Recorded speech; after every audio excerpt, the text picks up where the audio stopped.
Investigation start చేసుకున్నానండి. ఒక దశలో మస్తాన్ సాయి వేరే వ్యక్తులతో మాట్లాడి అమ్మాయిల్ని ఏ విధంగా వశీకరణ చేయాలి, హీరోయిన్స్ని ఏ విధంగా వశీకరణ చేయాలి, చంద్రబాబు నాయుడుని వదలలేదు, వాళ్ళ జగన్ కుటుంబ సభ్యులను సైతం ఏ విధంగా వశీకరణ చేయాలనేటువంటి ఆడియో కూడా వైరల్ అయింది. నిజంగా ఈ వశీకరణ అనేది జరుగుతుందా? అది ఎప్పుడైనా చర్చకు వచ్చిందా? ఎప్పుడైనా మీ నాలెడ్జ్లో ఉందా? వాళ్ళకి ఒక 2-3 బాబాలు ఎవరో ఉన్నారండి. ఆ బాబాల త్రూ అయితే చేస్తారు. అండ్ వీళ్ళు అస్సాం అక్కడికి వెళ్తారు. ఆ ప్రాసెస్ అన్నది అయితే ఉంటుంది. అతని బ్యాగ్లో కూడా ఎప్పుడు నిమ్మకాయలు ఇవన్నీ కూడా పెట్టుకుంటాడు.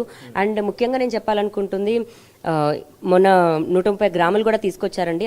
అది అతను ఓల్వో S90-022 కార్లో ఉంది. ఆ కార్ ఇప్పుడు సెర్చ్ చేయలేదు. డ్రగ్స్ సెర్చ్ చేస్తే ఇప్పుడు అదే కార్లో ఉంటాయి. అండ్ ఆ కార్ కూడా రెడ్డిస్ డ్రగ్స్ అండ్ ల్యాబొరేటరీస్ పేరు పైన ఉంది.